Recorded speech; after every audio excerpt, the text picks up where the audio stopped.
खान की कंट्रोवर्सीज भी कम नहीं। फिर सियासत में आने के बाद तो पता नहीं कैसे कैसे इल्जाम लगे। राजसी बचपन। इमरान खान का बचपन ऐसा था जैसे बचपन के हम ख्वाब देखते हैं। 4 बहनों का अकेला लाडला भाई, अमीर खानदान, इतने सारे कजिन, बहुत से खेलकूद और अच्छी तालीम भी साथ साथ। इमरान खान एक जबरदस्त खानदान में पैदा हुए थे। वैसे तो पैसा भी बहुत अच्छा था, लेकिन हिस्ट्री भी अच्छी थी। इमरान खान के दादा के दादा के दादा हैं हैबत खान नियाजी। वो शेर शाह सूरी के जनरल थे जिन्होंने सिंध, पंजाब और कश्मीर को फतह किया। लेकिन इमरान खान कोई जनरल नहीं बने क्योंकि इन पर इनकी वालिदा के खानदान का ज्यादा असर पड़ा। इमरान खान के वालिदा के खानदान से 2 क्रिकेटर पाकिस्तान की तरफ से खेल चुके हैं और इन्हीं की वजह से इमरान को भी क्रिकेट का शौक हुआ। Start of the journey. बचपन में इमरान खान का सिर्फ एक ही शौक था और वो था पतंगबाजी। लेकिन इमरान खान ने कभी भी अपने पल्ले से पतंग खरीद कर नहीं उड़ाई, हमेशा लूट कर ही उड़ाया करते थे। और इनका ये शौक तब तक चलता रहा जब तक बसंत पर पाबंदी नहीं आई। इमरान के क्रिकेट का आगाज हुआ एचिसन कॉलेज में। ये लाहौर के एलीट क्लास का कॉलेज है और इस कॉलेज की क्रिकेट टीम में इमरान खान को जगह मिल गई। एचिसन वो कॉलेज है जहाँ पर मलेशिया और इंडोनेशिया के शहजादे तालीम हासिल करने आते थे। यहाँ पर इमरान खान के क्रिकेट का आगाज हुआ और इनका कैरेक्टर भी यहीं पर डेवलप होना शुरू हो गया। और फिर यहाँ से इमरान खान पहुँचे ऑक्सफोर्ड यूनिवर्सिटी। ऑक्सफोर्ड में इमरान के रिकॉर्ड का आगाज हुआ।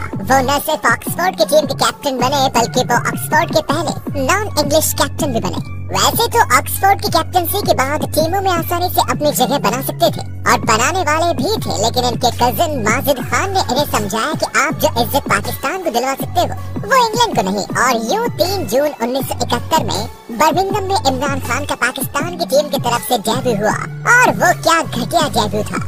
इमरान खान सिर्फ 5 रन बनाकर आउट हो गए और बॉलिंग में टोटल 29 ओवर करवाए, लेकिन कोई विकेट हासिल नहीं हुआ। इनफैक्ट इमरान खान को पहली विकेट 3 साल बाद 1974 में मिली। इस वक्त तक लगता था कि इमरान एक आम आदमी सा है जो कभी टीम से निकाला जा सकता है और लोग आसानी से भूल जाएंगे, लेकिन इमरान खान ने कुछ और ही सोच रखा था। Rise to fame. Imran Khan medium pace पर बॉलिंग करते थे, लेकिन उनका मिजाज था फास्ट बॉलिंग वाला, इसलिए उन्हें यहाँ खास कामयाबी नहीं मिल सकी। फिर इमरान खान ने बहुत तेज बॉलिंग कराना शुरू की। इसके लिए उन्होंने ट्रेनिंग शुरू की, फिटनेस को जुनून बनाया और अपनी डाइट पर खास तवज्जो देनी शुरू कर दी। और इस सब मेहनत का नतीजा निकला 1977 में। पाकिस्तान ऑस्ट्रेलिया के खिलाफ सीरीज खेल रहा था। पाकिस्तान पहले ही मेलबर्न में हार चुका था और अब सिडनी में भी हालात खराब हो चुके थे। अगर पाकिस्तान का कॉर्नर टाइगर ना जाता। अपने डेब्यू के 6 साल बाद पहली बार इमरान खान ने 5 विकेट ली और पाकिस्तान ने ऑस्ट्रेलिया के इसके घर में उसको हराया। इस मैच के बड़े मजेदार वाकये हैं। ये उस दौर का मैच है जब ना हेलमेट आजाद हुए थे और ना ही कोई न्यूट्रल एम्पायर होता था। तो हुआ यूं कि पहले इनिंग में जब पाकिस्तान बैटिंग कर रहा था तो ऑस्ट्रेलियन बॉलर डेनिस लिली ने बाउंसर मार मार कर पाकिस्तानियों को चकरा कर दिया। ऊपर से सारा ग्राउंड चीख रहा था लिली लिली किल किल।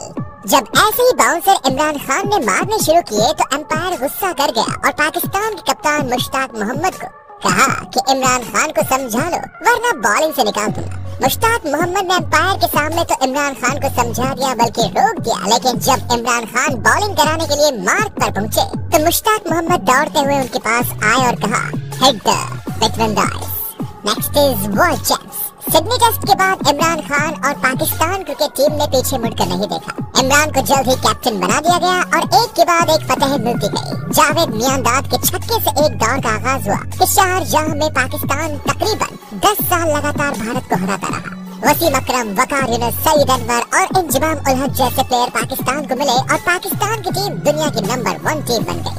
1987 का वर्ल्ड कप आ रहा था और ये वर्ल्ड कप यहाँ साउथ एशिया में खेला जा रहा था। इमरान खान ये वर्ल्ड कप जीत कर रिटायर होना चाहते थे। उस वक्त इमरान खान बहुत अच्छा खेल रहे थे।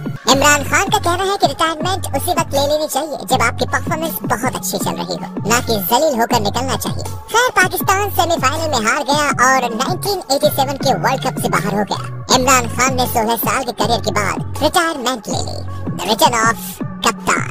1987 में पाकिस्तान के प्रेसिडेंट थे जनरल जिया उल हक। वो खुद भी क्रिकेट के बहुत शौकीन थे। इमरान ने तो रिटायरमेंट ले ली, लेकिन पाकिस्तान की अगली सीरीज थी वेस्ट इंडीज के खिलाफ और उस वक्त की वेस्ट इंडीज किसी भी दूसरी टीम के लिए एक डरावना ख्वाब होती थी।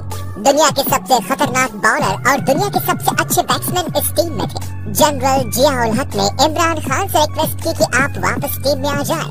वरना हमें बहुत मार पड़ेगी।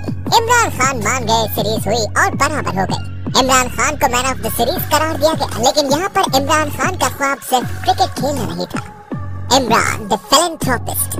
इमरान खान की मां को कैंसर की तशरीफ हो चुकी थी और इमरान खान को अपनी मां से बहुत प्यार था। जब इमरान खान को अपनी मां के कैंसर की वजह से ये पता चला कि इससे लड़ना कितना मुश्किल है, इसमें कितनी केयर करनी पड़ती है और इसके लिए कितना खर्चा करना पड़ता है, तब उन्होंने ये सोचा कि अगर किसी गरीब को कैंसर होता होगा तो वो किस तरह से लड़ता होगा। और यही वजह थी कि जिससे इन्होंने फैसला किया कि क्रिकेट से पैसा कमाना है और इस पैसे से कैंसर हॉस्पिटल बनाना है। इमरान खान ने करियर के आखिरी वर्षों में सारी तवज्जो पैसे कमाने में रखी। इन्होंने पेप्सी के कमर्शियल में काम किया, जितने मैचेस खेल सकते थे खेले, कमेंट्री भी की, कॉलम्स लिखे पैसे कमाने के लिए, जो कुछ कर सकते थे कर डाला। और पैसे कमाने पर भी इन पर पहला इल्जाम आता है जुए का। ये इल्जाम कभी साबित तो नहीं हुआ, लेकिन कहा जाता है कि इमरान खान अपनी टीम के जीतने पर जुआ लगाया करते थे, यानी शर्त लगाते थे कि पाकिस्तान जीतेगा तो फिर पूरी जान लगा देते थे पाकिस्तान जीत जाए, और पाकिस्तान जीत जाता था और वो इमरान खान पैसे जीत जाते थे।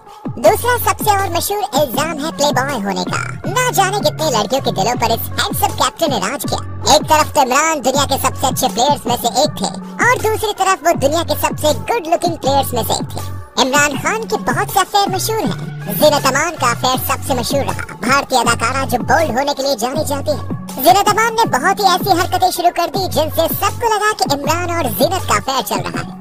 कभी इमरान खान का इंडिया से मैच होता तो इमरान खान जिस होटल में रुकते उसी होटल में एक कमरा ज़ीनत अमान भी बुक करवा लेती। और एक इंटरव्यू में तो उन्होंने ये भी कहा कि मुझे एक ज्योतिषी ने कहा है कि आपके हस्बैंड का नाम आई से शुरू होगा। जाहिर है अखबारों और फिल्मी मैगजीन ने इस इशू को बहुत उछाला, लेकिन इमरान खान की तरफ से ज़ीनत को कभी कोई खास पोजीशन नहीं मिली। लेकिन फिर एक केस आता है जिसे सीता वाइट केस कहते हैं। सबसे काला अध्याय। इमरान खान की जिंदगी का सबसे काला अध्याय है सीता वाइट केस। इमरान खान की जिंदगी का बहुत सा हिस्सा इंग्लैंड में गुजरा। वहाँ पर इनकी दोस्ती हुई एक अमेरिकी खातून सीता वाइट से। सीता वाइट का ब्लेम ये है कि इमरान खान इनके बॉयफ्रेंड थे और सीता की ख्वाहिश थी कि वो इमरान खान के बच्चे की मां बने। वो कहते हैं कि इनकी बेटी टारियान इनके पिता इमरान खान ही है और जाहिर है इमरान खान इस चीज से इनकार करते हैं। Imran the nationalist. जब कभी भी इमरान खान से इनकी जवानी के दिनों की बात की जाए तो वो कभी भी ये नहीं कहते हैं कि मैं कभी भी नेक और शरीफ बंदा था। वो यही कहते हैं कि तब मेरे पास ईमान नहीं था और मुझ में बहुत सी खराबियां थी। लेकिन जवानी के बाद, वर्ल्ड कप जीतने के बाद जब वक्त मिला, इन्होंने अल्लामा इकबाल को पढ़ना शुरू किया और वहाँ से इनकी दुनिया बदलती चली गई और एक नए दौर का आगाज हुआ। इमरान खान अपने कल्चर और अपनी तहजीब पर पक्के हो गए। वो हर जगह पर नेशनल ड्रेस पहनते थे, उर्दू बोलते थे, नमाजों की पाबंदी करने लगे, यानी पक्के पाकिस्तानी मुसलमान बनते चले गए। इनकी बेगम जमाइमा ने भी इस सब के साथ पाकिस्तान में अपने आप को एडजस्ट कर लिया और वो खुद भी पाकिस्तानी बन गए और इमरान की शौकत खानूम हॉस्पिटल बनाने में पूरी मदद करने लगे। Imran the politician. शुरू में तो इमरान खान का सियासत में आने का कोई प्लान नहीं था, लेकिन फिर हालात से तंग आकर 1996 में इन्होंने अपनी पार्टी बनाई, तहरीक इंसाफ। शुरू में तो तहरीक इंसाफ को तांगा पार्टी भी कहा जाता था, तो इसलिए कि सारे मेंबर एक तांगे में पूरे आ जाते थे। लेकिन बहरहाल एक सियासी पार्टी थी, इसीलिए कुछ दिन पहले तक जो इमरान खान जो कौमी हीरो थे वो सियासत दलों को अपने खरीफ लगने लगे और इन पर इल्जामात की बारिश हो गई। यहूदी, एजेंट, जवारी, नशेड़ी वगैरह वगैरह, इस तरह के अल्फाज जो हम यहाँ पर बोल सकते हैं, लेकिन इसके अलावा ऐसे अल्फाज भी जो हम यहाँ पर यूज नहीं कर सकते। ऐसे इल्जामात लगते रहे। जमाइमा पर भी स्मगलिंग, झूठा मजहब और इस तरह के कई और इल्जाम लगते रहे। जमाइमा इतने बेताब हो गई कि इन्होंने इमरान खान से कहा कि या तो मुझे तलाक दे दो या तो मेरे साथ इंग्लैंड आ जाओ। लेकिन इमरान खान ने कहा कि मैं पाकिस्तान को नहीं छोड़ सकता। वो इमरान खान ही क्या जो ठीक ना हो। सारे सियासतदान एक तरफ और इमरान खान एक तरफ। तलाक कर ली लेकिन लगे रहे टीवी शोज में जाते, कॉलम लिखते, हर जगह इंटरव्यू देते और किताबें लिखते रहते। 16 साल तक तो किसी ने काल नहीं धरे, लेकिन फिर 30 अक्टूबर 2011 को मीनार पाकिस्तान के साए तले होने वाले जलसे ने तमाम हालात बदल कर रख दिए। Prime minister Imran Khan. आइए बात करते हैं। उस रोज लाहौर ने इमरान खान को एक कॉमिक लीडर के तौर पर इंडोर्स किया। इस दिन ये पता चल गया था कि अब इमरान खान कम से कम एक बार वजीर आजम जरूर बनेंगे। बहुत से लोगों का ख्याल था कि वो जल्द वक्त आ जाएगा, लेकिन ऐसा हुआ नहीं। दरमियान में बहुत कुछ हुआ। वो खुद स्टेज से गिर गए, इलेक्शन हुए, सिकंदर इस्लामाबाद में घुस गया, धरना हो गया, गुल्लू बट आया, आर्मी पब्लिक स्कूल का वाकया हुआ, जनरल राहेल ने ज़र्बे अज़ब शुरू की, रेहाम खान से शादी